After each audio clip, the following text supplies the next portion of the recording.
Pengertian tentang manajemen mutu terpadu ini bahwa mutu itu berawal dari diri kita sendiri. Mutu berawal dari diri kita sendiri dan mutu ini adalah merupakan naluri manusia. Kita selalu mengharap bahkan menuntut mutu dari orang lain. Bapak Ibu misalnya pada posisi sebagai pemimpin misalnya ingin meminta atau menuntut dalam suatu organisasi, dalam suatu institusi bahwa yang menyelesaikan mutu itu orang lain.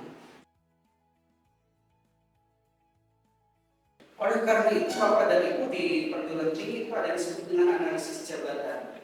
Ya. Analisis jabatan rektor, job description-nya apa, job spec-nya apa, dan sepertinya baru ada rekrutmen. Jabatan dekan, job description-nya apa, job spec-nya bagaimana, baru ada rekrutmen. Jabatan ketua jurusan, job description-nya apa, job spec-nya bagaimana, baru ada spek pencalonan. Oleh karena itu, ketika tugas itu didistribusikan pada semua anggota atau struktur organisasi, maka pekerjaan akan terselesaikan. Inilah pentingnya kita mencermati setiap tupoksi pada setiap jabatan. SDM-nya bagus, tapi kalau ada kelemahan misalnya keuangan yang terbatas ini adalah kelemahan. Tapi perhatikan analisis lingkungan eksternal, misalnya ada opportunity, ada peluang. Peluangnya misalnya ada mitra yang bisa bekerja sama untuk mengembangkan dan memajukan lembaga pendidikan yang kita jalankan. Analisis perencanaan selain dengan analisis SWOT bisa juga dengan 5W plus H. WOT, apa nama kegiatan yang kita rencanakan atau program dan kegiatan. WOT, kemudian who siapa pelaku, aktor atau SDM yang melaksanakan. Why apa, where di mana, when kapan dan how bagaimana. Kemudian perencanaan ini wujudnya misalnya berbentuk Renstra, Reno, RKS, RKT. Umumnya setiap organisasi pendidikan, lembaga pendidikan memiliki rencana ini dengan baik. Kemudian do ini adalah pelaksanaan dari rencana. Plan, do. Umumnya organisasi dan institusi pendidikan di Indonesia sudah baik dalam dua level pertama, plan dan do.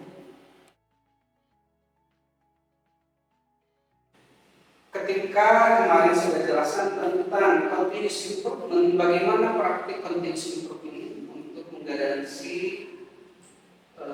mutu dalam suatu organisasi. Kita pakai langkah dari Jordan dan Demi, ada 4 tahap.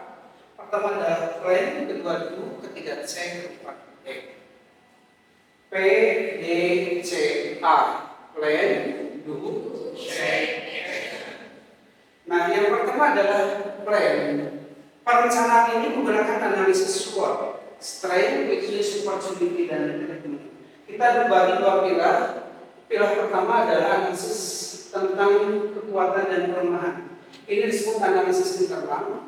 Yang kedua adalah opportunity dan threat. Ini disebut analisis eksternal.